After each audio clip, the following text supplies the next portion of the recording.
N കണ്ണേ കാതലെ. രചന മാധുര്യ. അവതരണം ഷാഹുൽ മലയിൽ. Editing Faisal C M Nooncheri.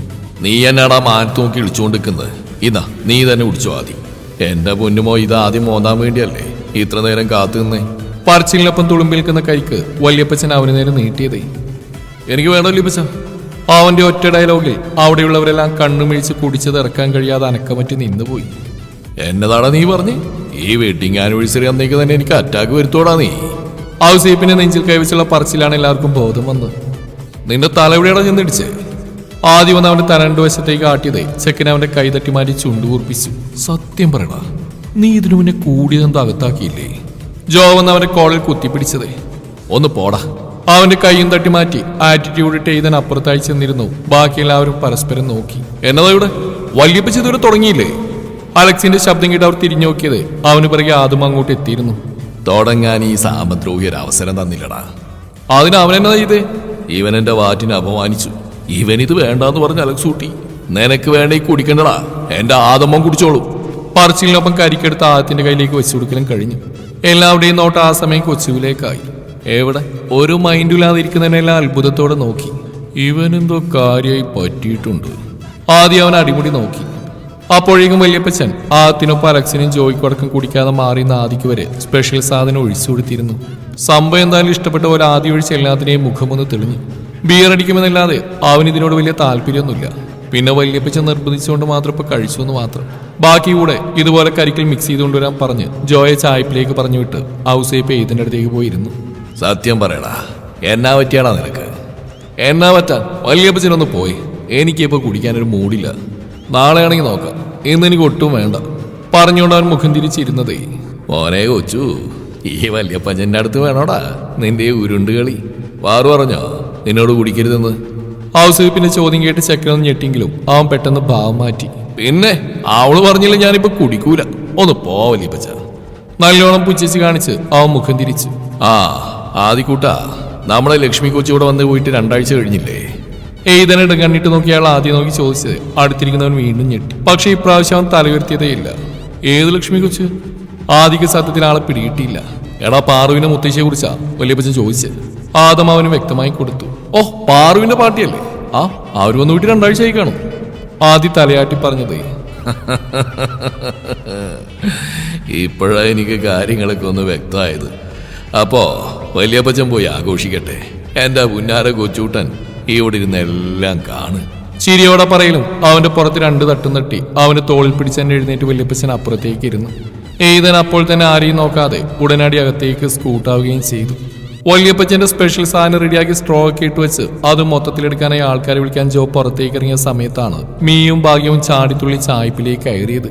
വേറൊന്നുമില്ല, തങ്ങളുടെ എൻജോയ്മെന്റിന് വേണ്ടി 2 ബിയറെങ്കിലും തരണമെന്ന് മിയ വാശി പിടിച്ചുകൊണ്ടാണ് അലക്സ് പറഞ്ഞത് ചായ്പിൽ പോയി 2 എണ്ണം എടുത്തോ എന്ന്. മൂലയിലിരിക്കുന്ന ബിയർ കുപ്പിയിലേക്ക് ആദ്യം മിയുടെ കണ്ണ് തന്നെയാണ് പോയത്. പെണ്ണ് ഓടിച്ചെന്ന് 2 എണ്ണം എടുത്ത് പിടിച്ചു. 2 എണ്ണം മതിയാവും അല്ലേ ചേച്ചി? നീ വായു, അത് മതി പറഞ്ഞുകൊണ്ട് ഭാഗ്യം തിരിഞ്ഞു പോകാൻ തുടങ്ങിയപ്പോഴാണ് ടേബിൾ നിരത്തി വെച്ചിരിക്കുന്ന കരിക്കുണ്ട്. സ്ട്രോ ഒക്കെ ഇട്ട് സെറ്റപ്പ് ആക്കി വെച്ചതിന് പുറമെ ഗ്ലാസ്സിലും കരിക്കും വെള്ളം ഒഴിച്ച് പൊളിയാക്കി വെച്ചിട്ടുണ്ട്. ഈ കരിക്കൊക്കെ നമ്മ എങ്ങനെ വെട്ടി വെച്ചിരിക്കുന്നേ?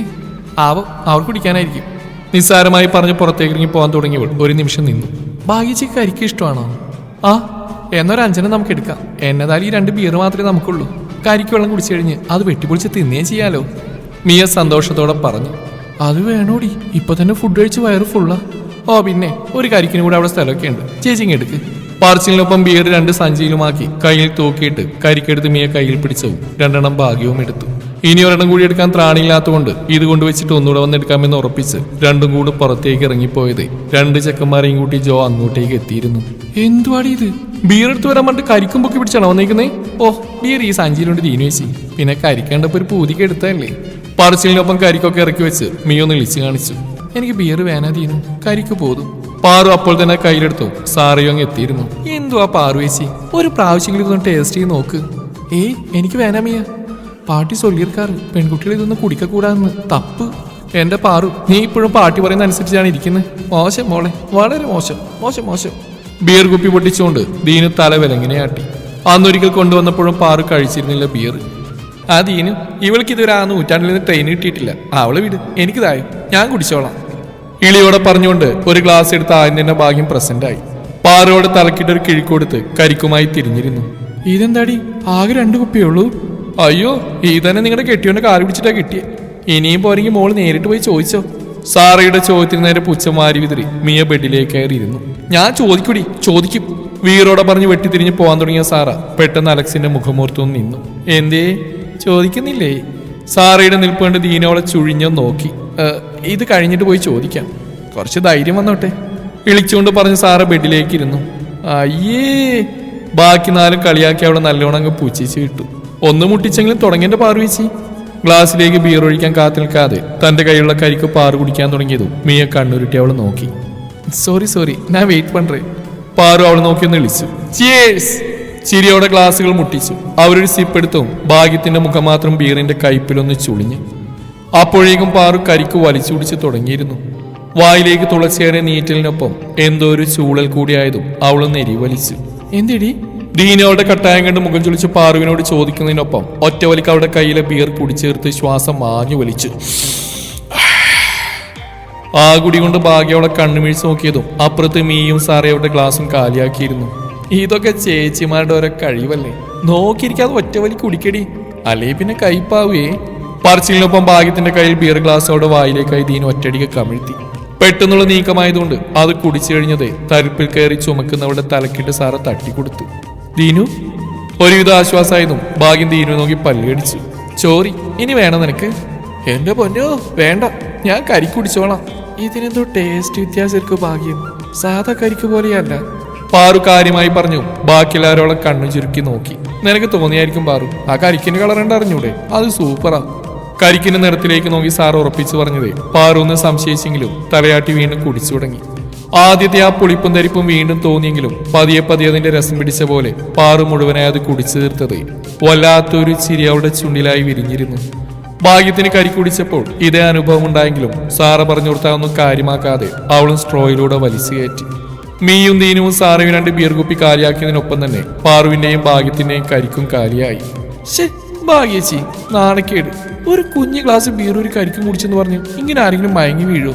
തീരെ സ്റ്റാമില്ലാതെ പോയല്ലോ ഭാഗ്യേച്ചി. ബെഡിൽ മലനടിച്ച് വീണെടുക്കുന്ന ഭാഗ്യത്തെ നോക്കി മൂക്കത്തി വിരൽ വെച്ച് മിയ വാപുത്തി ചിരിച്ചിട്ട് നോക്കിയത് അടുത്ത കരിക്കിലേക്ക് കയ്യെത്തിക്കുന്ന പാറുവിനെയാണ്. പാറുവിച്ചി, അതെന്റെയാ. മിയ തട്ടിപ്പറിക്കാൻ നോക്കിയത് പാറുവളെ കണ്ണുരുട്ടി നോക്കിക്കൊണ്ട് ആ കൈ തട്ടി മാറ്റിയത് മിയ കണ്ണുമിഴിച്ച് അവളെ നോക്കി. തൊടക്കൂടാതെ, എനിക്കിത് റൊമ്പ പിടിച്ചു പോച്ചു, നീ വേറെ കുടി. പറച്ചിലിനൊപ്പം സ്ട്രോ ഒക്കെ എടുത്തു കളഞ്ഞ് അവളത് വായിലേക്ക് അമഴ്ത്തിയതും സാറി അവളുടെ കുടി കണ്ടൊന്ന് ഞെട്ടി. പക്ഷെ ദീനു അപ്പോഴേക്ക് ഇതൊന്നും മൈൻഡ് ചെയ്യാതെ അവളുടെ കരിക്കെടുത്ത് കുടിച്ചു കഴിഞ്ഞ് നീട്ടിയൊരു ഏമ്പക്കം വിട്ടതും മിയ ഞെട്ടിത്തിരിഞ്ഞ് അവളെ നോക്കി. പാറു പറഞ്ഞ് നേരാ സാറേച്ചി, ഇതിന് നല്ല ടേസ്റ്റാ. ദീനു ചുണ്ട് ഞൊട്ടി നുണഞ്ഞ് എല്ലാവരെയും നോക്കി വിളിച്ചതിനൊപ്പം അടഞ്ഞുപോയ കണ്ണുകൾ വലിച്ചു തുറന്ന് സാറയെ നോക്കി ചിരിച്ചതും. എന്നാ എനിക്കും വേണം. പറച്ചിലിനൊപ്പം അവിടെ ബാക്കിയുണ്ടായിരുന്ന കരിക്കെടുത്ത് മിയ കുടിക്കാൻ തുടങ്ങിയിരുന്നു. എനിക്ക് തലയെല്ലാം സുറ്റതുപോലെ ഇരിക്ക്. നാക്ക് ഒഴിഞ്ഞുള്ള പാറുവിന്റെ സംസാരം കേട്ട് സാറ ഞെട്ടിപ്പിടിഞ്ഞ് അവളെ നോക്കി. മറ്റേ കരിക്ക് ഒരുവിധം കുടിച്ചു കഴിഞ്ഞ പാറുവിന്റെ കയ്യിൽ നിന്ന് താഴെ വീണ് കിടപ്പുണ്ട്.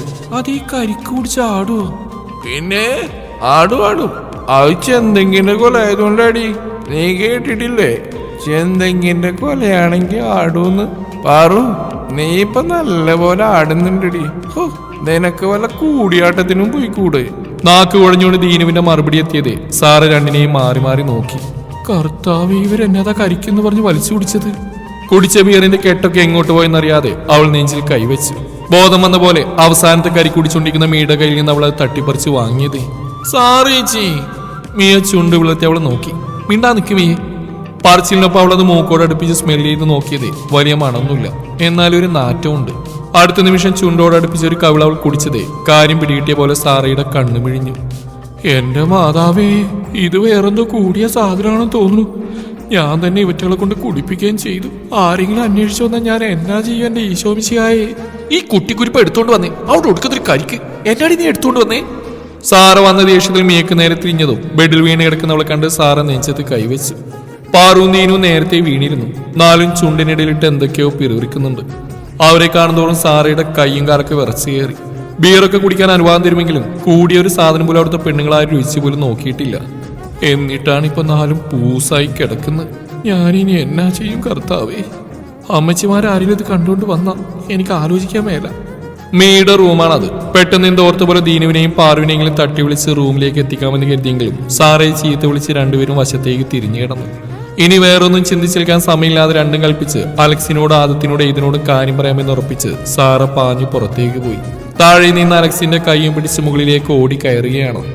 അവൻ എന്തൊക്കെയാ അവളോട് പറയുന്നുണ്ടെങ്കിലും സാറ പകുതി മുക്കാലും കേൾക്കുന്നില്ല. മീയുടെ മുറിയുടെ മുന്നിലെത്തി അലക്സിനെ നോക്കി ഇതപ്പടക്കി അവൾ വാതിൽ തുറന്നതേ ശൂന്യമായി കിടക്കുന്ന ബെഡ് കണ്ട് സാറ വാതിൽ പടിയിൽ തന്നെ തറഞ്ഞു നിന്നു. താഴേക്ക് പാഞ്ഞുപോയ സാറ ആദ്യം കണ്ട അലക്സിനെയാണ്. ആദമിനെ ഇതിനെ അവൾ അന്വേഷിച്ചെങ്കിലും രണ്ടിനെയും പൊടി പോലെ അവിടെ കണ്ടിട്ടില്ല. എവിടെയാണ് അവര്? അലക്സി രൂക്ഷമായി സാറയെ നോക്കി. താഴെ കള്ളുകൂടി പാർട്ടിയിൽ നിന്ന് വിളിച്ചുകൊണ്ടൊന്നും ഇഷ്ടമായിട്ടില്ല. ഇവിടെ ഉണ്ടായിരുന്നു ചായ. ദേ കള്ളും കുടിച്ച് ബോധമില്ലാണ്ടവരൊന്ന് പറഞ്ഞു വന്നാ എന്റെ സ്വഭാവം മാറും. നിനക്ക് ബിയറൊന്നല്ല ഒരു സാധനം തരാൻ പാടില്ല. സത്യം റെഡി, ബിയറല്ല വേറെന്ന് നീ അടിച്ച്. അയ്യോ എന്റെ ഇച്ഛായ, എന്നെ ഒന്ന് വിശ്വസിക്ക്. ഞാനല്ല, അവരാ കരിക്കുന്ന പറഞ്ഞ് വേറെന്തോ എടുത്തോണ്ട് വന്ന് എന്നിട്ട് അവര് തന്നെ കുടിക്കുകയും ചെയ്തു. ബോധമില്ലാതെ നാലും കിടക്കുന്ന കണ്ടിട്ടാ ഞാൻ അങ്ങോട്ട് ഓടി വന്ന്. കർത്താവേ, ഇനിയിപ്പോ ആ നാലിനെ പോയി എവിടെ അന്വേഷിക്കും? വല്യപ്പച്ചന്റെ വാറ്റുകരിക്കാണോ എന്റെ കർത്താവ് ഇവര് പൊക്കിക്കൊണ്ടുവന്ന് കുടിച്ച്? സാറ പറഞ്ഞിട്ട് അലക്സ് നെഞ്ചിൽ കൈവച്ച്. സ്വല്പം കൂടിയ സാധനമായതുകൊണ്ടാണ് അവൻ തന്നെ ഒരെണ്ണത്തിൽ നിർത്തിയത്. നാലിന്റെയും ബോധം മൊത്തത്തിൽ പോയി കിടക്കുന്ന കണ്ടിട്ടാണ് വാതിൽ ചാരിയിട്ട് സാറ താഴേക്ക് ഓടിയത്. മര്യാദക്ക് പൂട്ടിയിട്ടിട്ട് പോയാൽ മതിയായിരുന്നു. ഇനിയിപ്പോ അവറ്റങ്ങൾ താഴെങ്ങാനും എത്തിയിട്ടുണ്ടെങ്കിൽ ആ ത്രേസ്യാമച്ചൊന്നും പോയിട്ടില്ല. അവരെങ്ങാനും ഈ കോലത്തിൽ കണ്ട പിന്നെ അത് മതി. സാറ ടെൻഷനോടെ നക്കം കടിച്ചു. നോക്കിക്കാ വാടി, അവറ്റങ്ങൾ താഴെ നിന്ന് ഇറങ്ങാൻ വഴിയില്ല, മോളിൽ തന്നെ ഉണ്ടാവും. വള്ളയെടുത്തും തട്ടിത്തെറിഞ്ഞ് വീഴുന്നതിന് മുന്നേ പോയി നോക്കാം. ബോധം വന്ന പോലെ പറഞ്ഞ അലക്സ് മുറിക്ക് പുറത്തേക്ക് ഇറങ്ങിയത് സാറയോ അവന് പിന്നാലെ ഓടിയിരുന്നു.